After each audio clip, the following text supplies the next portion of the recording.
आरुषी, तू कितवीला आहे बेटा? फर्स्ट स्टँडर्डला. आयुषी नाव आहे तुझं, बरोबर ना? आयुषी, तू फर्स्ट स्टँडर्डला आहे ना? तू इंग्लिश व्यवस्थित वाचू शकते? मित्रांनो बघा, ही माझी विद्यार्थिनी आयुषी फक्त पहिलीला शिकते. तुम्ही बघा ती किती अवघड अवघड शब्द आणि एकदम सफाईदारपणाने वाचते.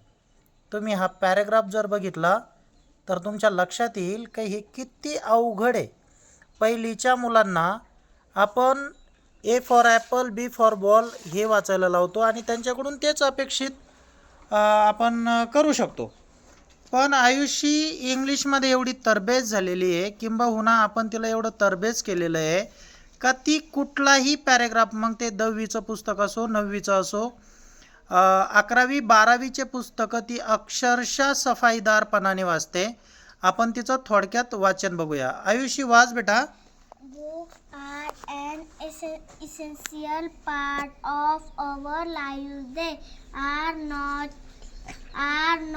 just inanimate objects. They are like friends who provide us with knowledge, wisdom, and companionship. My books are my friends. It's true statement because books offer endless learning and joy, just like friends who are always there to support us. First, books are great companions whenever we feel lonely or bored.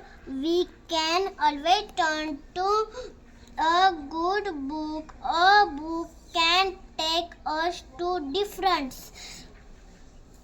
world and introduce us to fascinating characters and stories, just like friends. Books never judge us and are always ready to listen, making them a comforting presence during tough times. Books also help us grow intellectually.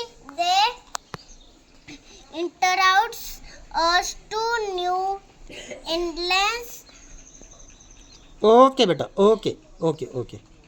तर बघा, बघितलं तर ही आहे आमची आयुषी आणि तिचं फक्त आता ते शब्द वाचता येत आहेत, पण कुठं थांबायचं, कुठं पॉज घ्यायचा, कुठं वाक्याला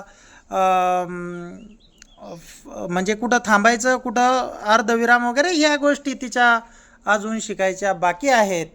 तर समोरच्या 1-2 महिन्यामध्ये आपण त्याही क्लिअर करणार आहे. चला, धन्यवाद.